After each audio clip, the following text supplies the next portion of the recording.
Welcome to The Last Breakfast. Please enjoy the video. You start by opening the OneDrive app and signing in with the account you want to use. Once signed in, make sure you have enough cloud and local storage. Otherwise, make room before proceeding. Now go to Settings and select the folders you want to sync so you don't overload your bandwidth. This first step sets scope and prevents duplication because Selective Sync tells OneDrive which folders to mirror rather than copying everything.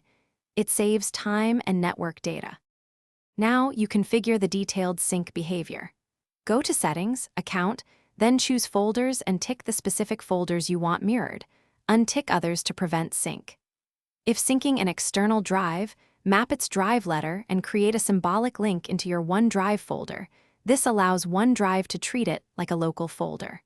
Also enable files on demand so placeholders appear without full downloads. This saves disk space while letting to finish, monitor the OneDrive icon for syncing activity and wait until green check marks show completed sync. If you see file conflicts, inspect the versions and choose the latest or merge manually so you don't lose work. Make sure Auto Start is enabled so future changes sync automatically. If things go wrong, first restart OneDrive and your computer, then check file and folder permissions.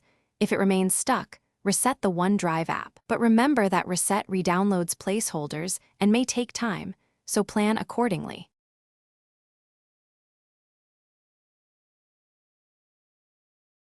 Thanks for watching. If this was helpful, leave a like and consider subscribing. See you next time.